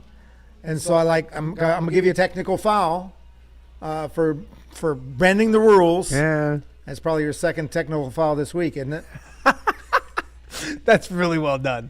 I may have gotten a technical foul in an 8th grade boys basketball game, but I asked for it. If Jimmy Vandahedi's watching this, he knows I literally said, "Give me one." Give me one. He did exactly what I asked him to do. But then you asked for a second one because I just wanted to go home at that point. Like at that point, I just wanted to go home. If you're not winning, just get the second. technical. And we're getting to this a little bit, but I wanted to fire up my team like they did in Hoosiers. Yeah. So then after the game, I said to the guys, "I'm like, you know what I was doing? I'm like, who's seen Hoosiers?" Not a single kid raised their hand. Not one. Not one. And I said, I failed these kids because I've been the coaching them for 5 years. But maybe now they'll go home and watch Hoosiers. You know what? At the end of the year, we're gonna have we always have like a little party go. get together at my house. A Hoosier we're party. watching Hoosiers. There you go. Is There what you we're go. gonna do. So yeah, no, I got a little closer. I was feeling pretty good. So, yeah, you went 16-5. Yeah. And there were only 4 people that did better than the whole contest. Yeah. And so there you go. Scott Anderson Is our winner was our this winner. week? He went 18-4. That's crazy. 18-4, and he hit the. So what did tiebreaker. I go? He hit the. 16 you went 16-6. 17-5. Okay, 17-5. Yeah, because I was 15-7. Okay. Yeah. Okay. 22 games. Yeah. So that's the other thing. Like you piled it on. I felt. So I know exactly what you did, and I would have done the same thing. End of November, last chance to get all the college games in. Man, a lot of college games. And it was great. And I felt good about my picks in college. I did. Yeah. And I picked the Bears. We'll talk about that in a second. But I Yes. actually picked the Bears, which I was. Crazy. And I felt like it was kind of one of those things where if you I I couldn't get them right. Yeah. So I figured if I can't get them right, I'd pick for them. So The hopefully Eagles I'd have lose. not looked good. No. They're- And give the Bears credit. We'll talk about Yep, those yep. guys in a second. We had a 4-way tie. Scott first. Anderson Scott won the Hungry Hobo Yep. sandwich, or I guess whatever he It liked. is 2, either like a king, you get a king or a king Potato? or whatever. Yeah, Two of them. So So Tom Kakert, your Iowa Hawkeye guy, Yeah. and Adam McGinnis okay. and Matt Noe. A lot of Those are- Alleman on That's there, what I too. just said. They're all Alleman Now names. you got a fun message this week because I did. and we knew bringing this back, just like the show and starting the show up, it would be like Yeah. I mean, it wasn't going to be Gotta like flip a catch on. switch It's and gotta like catch oh on. everybody's gonna, but like I've mentioned the entries are growing every week, which we love. Last week might have been down a little bit just because of the funkiness of the holidays and all those kind of I things. passed along to all my relatives. Yeah, and I think we at did okay. Thanksgiving. We did Yeah. good, but it wasn't like the same. So, but we knew and so you got a So fun I posted on message. social media, and Pat O'Brien, who goes to my church, he messages us, how does it get to week 13 and I'm just now finding out that there's a Ness Guess back. He goes, that was my favorite part of the newspaper Yeah. way back when. And so I said, yeah, that's good to hear. Pat, I hope you do well in the last 5 weeks.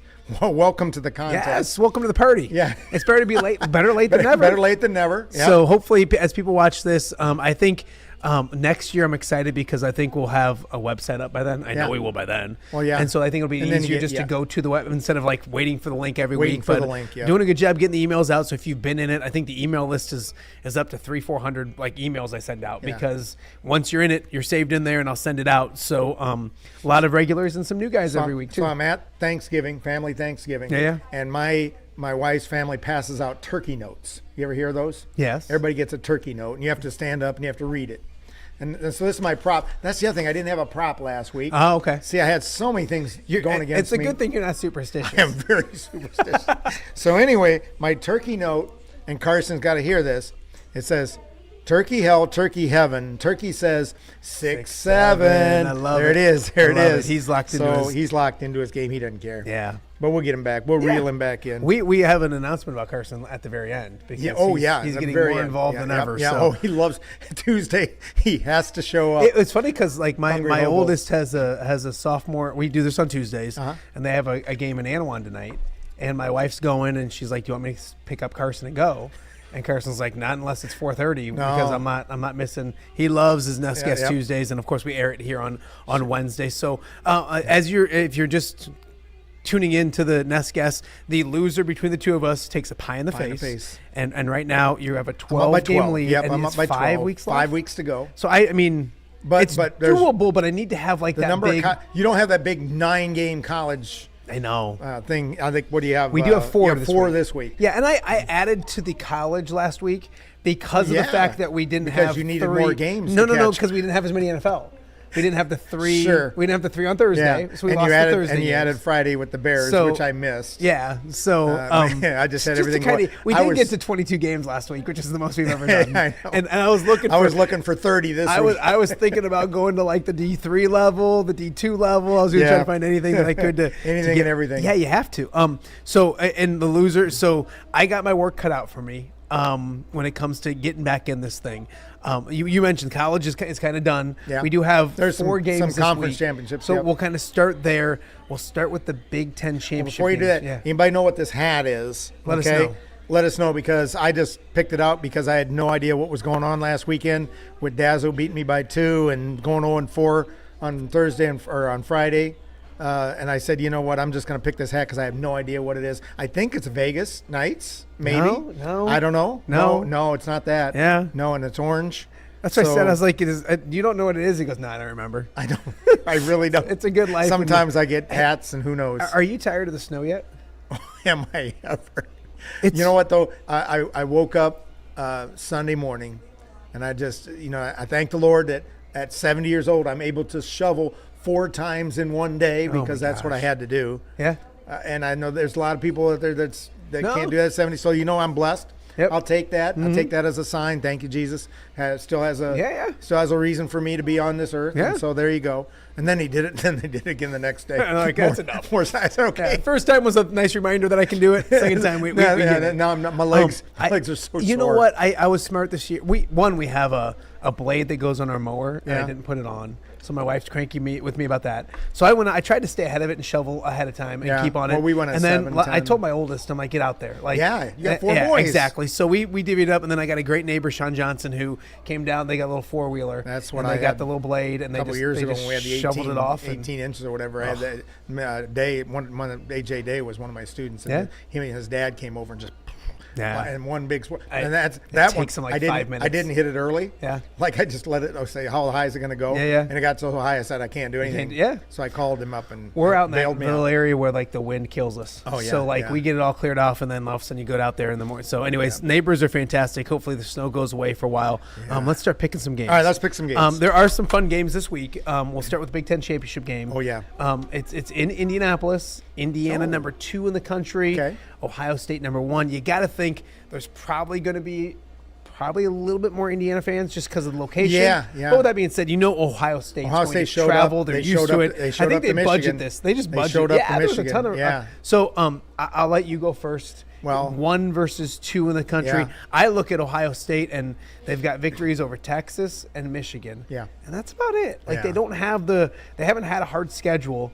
But they're super talented. I think it's going to be a And fun then game. Indiana, I think it's going to be a great. Yeah, I think it's going to be a Saturday. great game. It's Saturday, evening. Saturday, yeah. So I'll let you lead the way. You as know always. what? Let the legend lead. I watched that Ohio State Michigan game, and I told my boss, superintendent, big Michigan fan. I said, "Dude, let me down. Yeah. Let the AD beat the superintendent." I was a little flake about that, but man, I was impressed by Bo Jackson. Yeah. And all the kids, everybody I talked to about Bo Jackson, is he related to the baseball Bo Jackson? Is he? I don't think he really is. don't. I don't know. But he sold me as a freshman. And I just think that he's head and shoulders better than anybody I've seen in college football, at least in that game. So I'm going to go Ohio State based on Bo Jackson and based on the fact that I think Ohio State is just head and shoulders better than anybody else. I'm going to go Ohio State to win the national title again. Okay. Again. I'm going to say it right now. Yeah. And watch them lose to Indiana. Yeah, but you know what? They could lose to Indiana. Yeah, and then this- win. yeah, last and year they still lost make to it, yeah, Michigan, and and they still won the come up, national yep. championship. So I think I'll let you have the home team. I'm taking Ohio How do you know State. that I'm just going to do the opposite? I don't know. Maybe. I had Indiana from the jump. Did you? I love their head coach. Yeah. I think this means more to them. Yeah. I think that their quarter. I think it's the 2 best quarterbacks in the conference. I think, yeah, without question. And I think I think Mendoza's been really, really good. A little advantage at home, and I figured you'd take Ohio State, being Yeah. the front runner that you are. Yeah. Which makes sense. I did look it up, and I kind of figured this too. That Bo Jackson is not related to the Bo Jackson. Oh, he's not? Okay. No, not related. The current There he Bo is. Jackson, his real name is Lamar Jackson Jr. So he's Lamar Jackson Jr. Yeah. So is And it, he does not share any ties with the former baseball player. Well, how blah, about blah. Lamar Jackson, I don't think so. the one that quarterbacks? I don't think the Ravens. so. I don't think so either. We hear all, and that would be that would, yeah, you and would- plus Lamar can't be. Jackson's like Can't 29 years old. So is Bo Jackson's really name? I mean, Bo? he's is probably- Bo Jackson, Ohio State, really Bo Jackson? Is that his real name? Then his real name doesn't is say. Lamar Jackson Jr. Oh, his real the name. current Okay. Bo Jackson's real name is Lamar Jackson Jr. Okay, all right. I think Bo's is Bo. Bo is Bo. See, you're learning here. I on am. Off Day with Matt Randazzo. Bo knows, and now I know. Yeah, no, and I thought about it too, but it's cool to hear the name. Yeah, right? I know. That's So what I thought, too. I will go Indiana. All right, sounds good. And I think they're both obviously they're both going to be. I think it's one of the best Big Ten championship games we've had in a long time. 1 versus 2. Yep. So can't remember that ever. yeah, no, absolutely.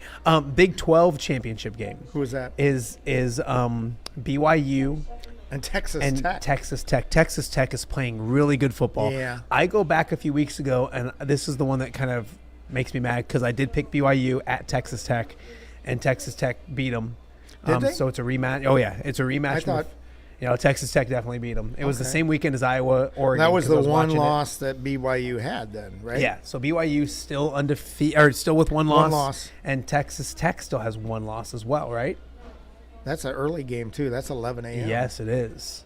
I thought So, that- and this one's different. This one's neutral. Yeah. Hard to beat a team twice in the span of 4 weeks or True. whatever it is. Do you want me to go first? or Yeah, you go want me ahead to and go first because I'm still thinking about this. I have learned my lesson last time. I think there was a huge advantage being at home and all of those kind of things, but I think Texas Tech is the only Big 12 team that deserves to be in the college football playoffs. And I think they're really good. They just housed West Virginia, who's not great, but not bad by any stretch. So give me Texas Tech to right a wrong that I had from a few weeks ago. I'll take the Red Raiders. Neutral? Is it in Vegas? That think. I don't. Here, it doesn't say. Can you look it up? Yeah, I got a bigger computer here. Man, Texas Tech is a 12.5-point favorite too. Show a little moxie, Ness. Yeah. If you're going to win it, you might as well win it with. I've been a big BYU fan all season though. Man, that one's hard. I think I'm looking at the scores, and Texas Tech has played really well lately. 49-0, 48-9, 29-7. That was the BYU game. 42-0 Oklahoma State. You know what? Up 12. Ooh, I like it. Up 12. I'm going to take BYU. He's a showman. That's what I love about Ness. I'm going to take BYU. I originally had Texas. Actually, I originally had BYU because I mistakenly read the scores. I thought BYU won that game before. Because I couldn't remember. Yeah. Because, I'm I getting should old. keep my mouth shut. I'm getting old. I think I educate, I say too much when You I do. talk. You do. I've done that all year where you're just So so many times you've been like, oh, I'm glad I know that. And that's why I kind of feel like I should go BYU because I was going to go BYU, and then you told me all the facts that I needed to know in the first place. So I'm going to stick with BYU, and the way I see it, Ohio State should win. All right. And so then 1-1, we're 1-1, 6-7. Right. I'm liking it. See, there's my guy. There's my guy. Carson. My phone ran. About time he woke my up. phone ran dead, right? So that's why he's over because he's got nothing else to do. That's funny. So okay, Any we're more two college different. games? I want to do. Well, there's 2 more college games. I don't think we're gonna do both of them. The other one is the ACC game is terrible. Is that it's the Duke who's Duke, 7-5 at Virginia 10-2.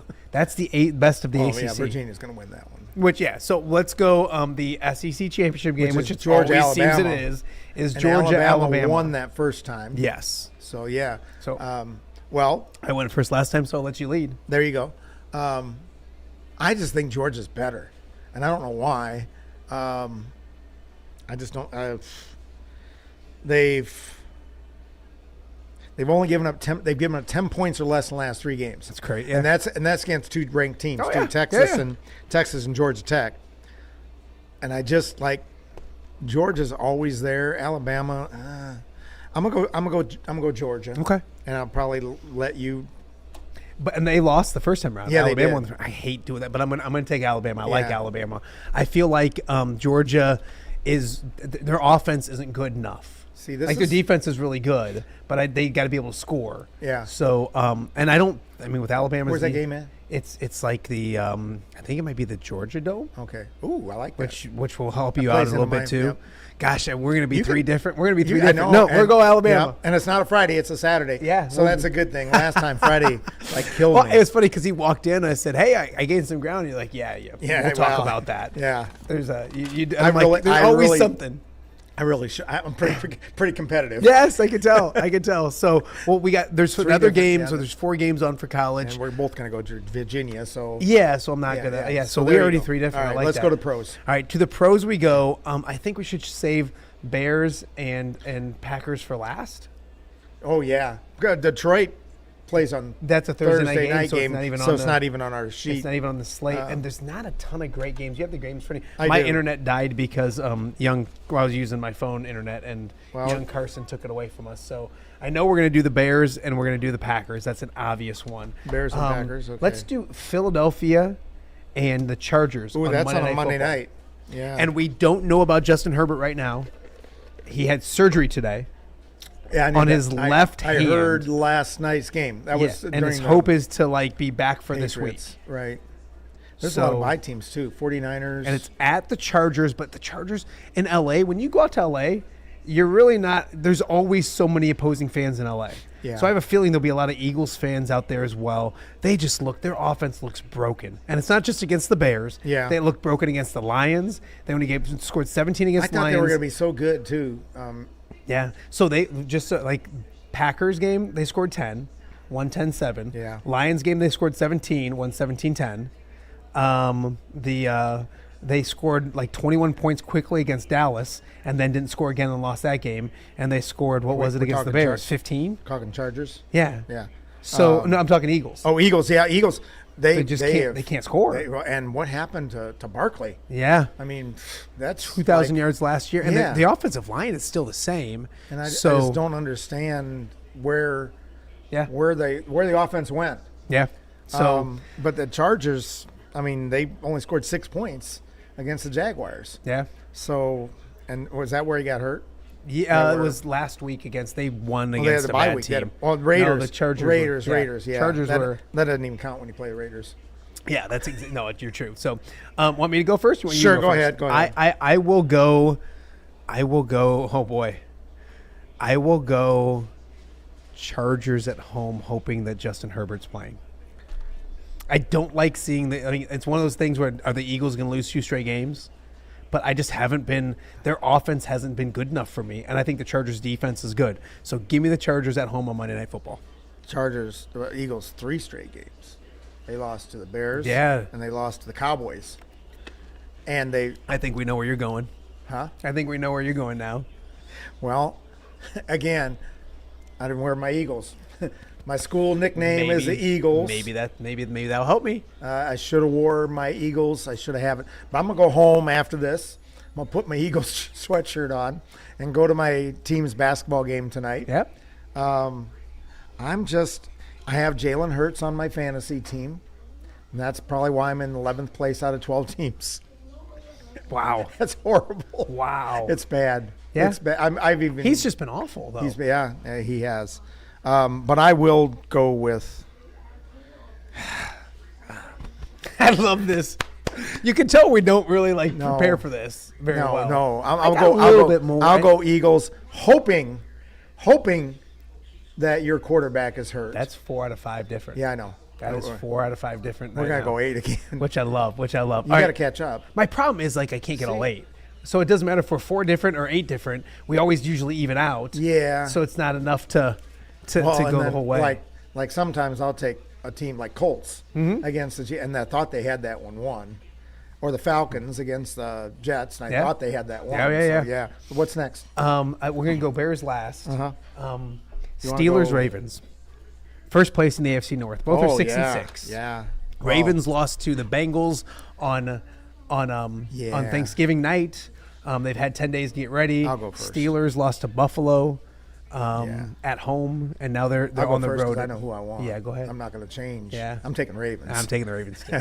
I'm taking the Ravens too. Because I saw the Steelers quarterback, he gets hurt all the time. Yeah, Aaron Rodgers. And then he get back in the game. He looks old. He does look old. And I hate to say that, but he looks. And Lamar Jackson just has to wake up. I mean, and now they're back into a top 4 seed. Yeah, and they're right where they want to be. 10 days to get ready. I think Jim Harbaugh's a really good head coach. John Harbaugh's a really good head coach. Both Harbaughs are good coaches, so I'll do that one as well. The big one is the Bears and the Packers in Lambeau Field.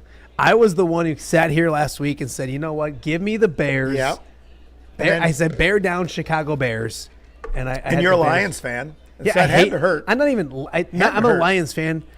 I hate the Bears. And hate the Bears. I hate, and it's just from growing up here. People always say, like, I was happy for you with the Lions last year. I'm like, but, like, you've always treated me like a second-class citizzen, and, like, that's why. I'm like, and now I now lived Lions here. are on the top. Yeah, and my thing with growing up, Ness, I talked about it yesterday on the show, was for so long, like, Bears fans would make fun of the Lions. Y'all, we're the same. Take away 85 Super Bowl, and like the Bears and Lions are not that much difference. True. They're not. Yeah. And so like I don't mind. Packers fans could make fun of me. They always beat us. The Bears are the number 1 seed. It's crazy. In the NFC. Can you believe that? They had 2 rushers go for 125 yards and or they've more got like 20, against the Eagles. 26 takeaways or something like that. Yeah. Two takeaways a game, basically. I'm making you go first. Well, I'm going to go back to 2014, where I was a Bears fan.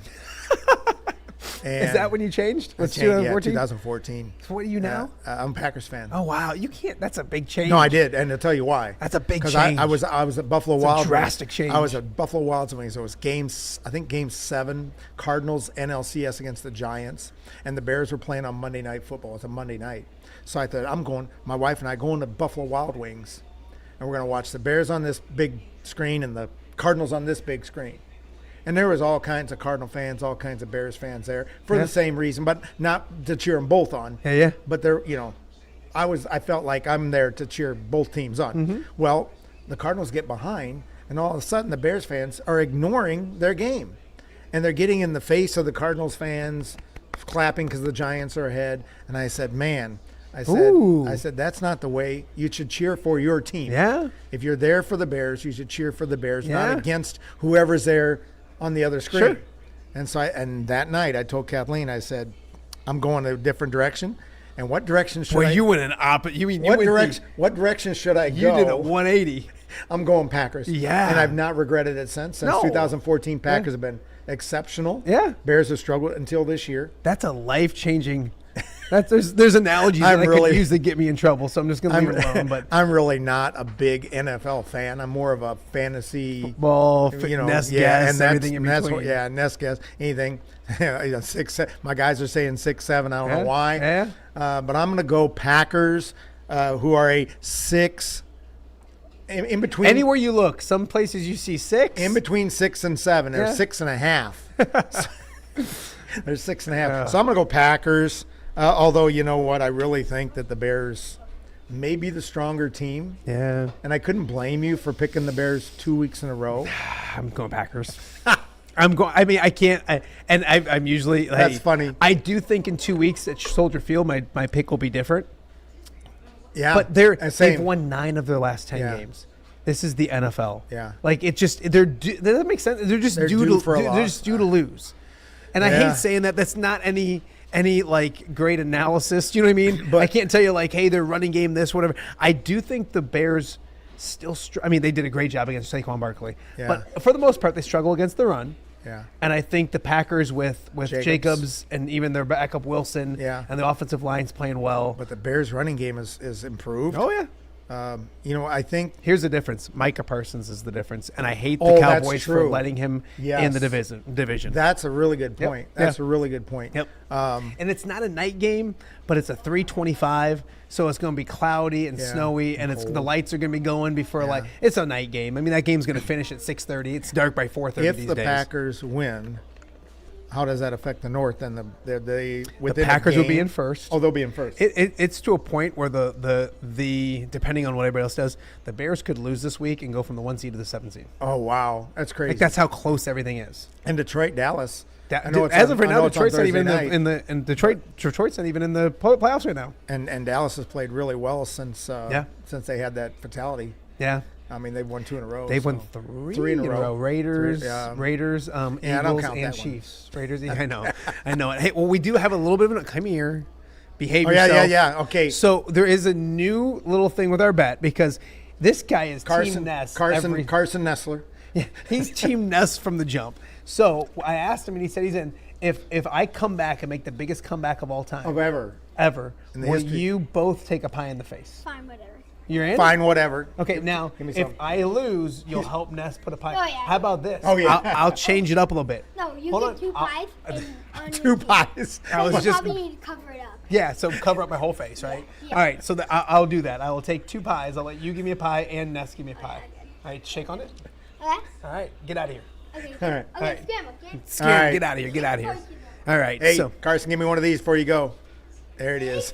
6, All right, 7. look at his little hands come up with the thing. I So, love it. anyways, the link is already up and out. Nice. My lovely wife, who works hard all the time, Mm-hmm. and I don't know why she deals with me, already has it up and going. So get to our social media, click on it. It takes you all of a minute and a half, 2 minutes, 2 to, minutes. to click it and do it. It's completely free, and the winners will get a Hobo. some hobo food as well. So congratulations once again to Scott Anderson for winning this past week. Yep. Thank you to Mark Nessler. Congratulations to Randazzo for winning last week. Yeah, I need more than 2. Well, let's see if we can get to give me like a 3 or 4 game week. Oh, I know. That's, And then we can. yeah. I want to make this. I don't want this guy over here giving me. Okay, get out of here.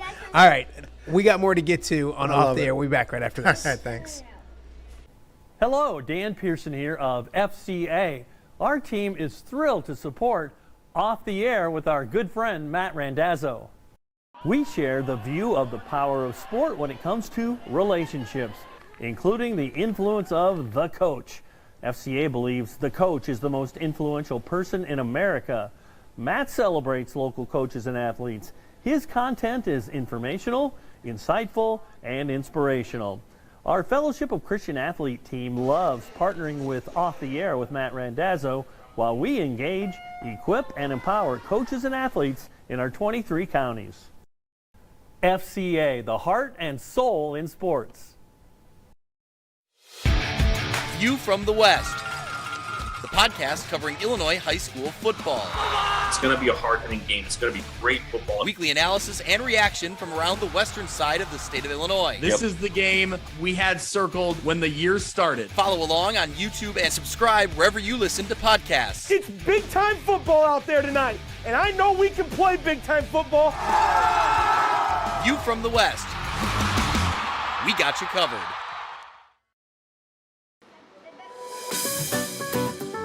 Are you looking for the Quad City's best chips and salsa? There's only one dude to turn to. Right on. Snoop. Hand-cut chips, fried fresh with that crunch you've come to love.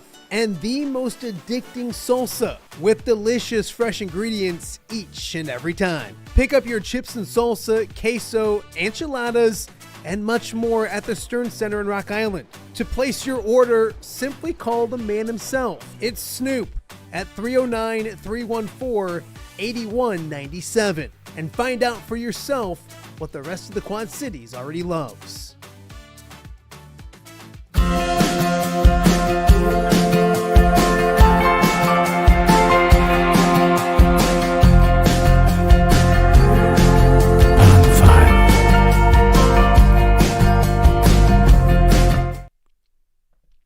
Welcome back to Off the Air with Matt Randazzo here on a Wednesday in the Quad Cities. It's been a fun, jam-packed show. Plenty of news going on during the show as well.